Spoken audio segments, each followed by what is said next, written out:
మహారాష్ట్రలో భారీ వర్షాల నేపథ్యంలో నిర్మల్ జిల్లా బాసరలో గోదావరి పోటెత్తుతోంది. బాసర బ్రిడ్జికి కేవలం 10 ఫీట్ల కింది నుంచి నదీ ప్రవాహం వాయువేగంతో పరవళ్లు తొక్కుతోంది. సమీప గ్రామాల్లోని పంట పొలాలన్నీ నీట మునిగాయి. ఎటు చూసినా వరద కనిపిస్తుండటంతో పొలాలన్నీ చెరువుల్లా మారాయి. బాసర సరస్వతీమాత ఆలయం వరకు వరద వచ్చేసింది. గోదావరి ఘాటాన్ని నీట మునిగాయి.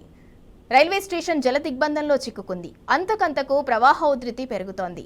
నదీ ప్రవాహం వల్ల పలు రోడ్లు జలమయం కావడంతో బాసర నుంచి పలు గ్రామాలకు రాకపోకలు పూర్తిగా నిలిచిపోయాయి. దీంతో బాసరతో పాటు చుట్టుపక్కల గ్రామాల ప్రజలు భయాందోళనకు లోనవుతున్నారు.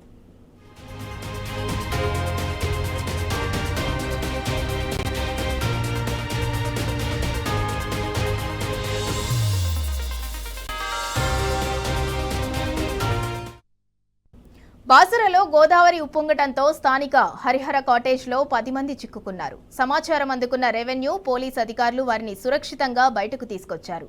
వరద ఉధృతి నేపథ్యంలో బాసరలో సహాయక చర్యలు కొనసాగుతున్నాయి. ఎస్పీ జానకి షర్మిల పరిస్థితిని పర్యవేక్షిస్తున్నారు. బాసరలోని లోతట్టు ప్రాంతాల్లో ఆమె స్వయంగా పర్యటించారు. ట్రాక్టర్పై ముంపు ప్రాంతాలను పరిశీలించి బాధితులకు ధైర్యం చెప్పారు. కాలనీ వాసులకు ఎలాంటి ఇబ్బంది లేకుండా తగిన చర్యలు చేపట్టారు.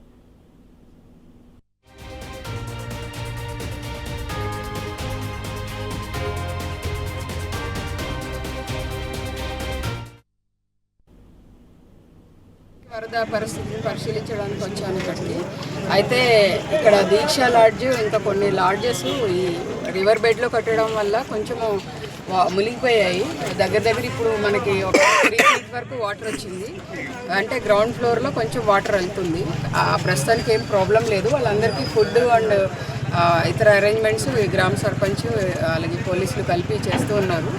సో వెళ్ళి అక్కడ పరిశీలించడం జరిగింది. వాళ్ళు అందరూ సేఫ్గానే ఉన్నారు. వాళ్ళని అది 3 floors బిల్డింగ్ కాబట్టి ప్రస్తుతానికి ఏం ప్రాబ్లం లేదు.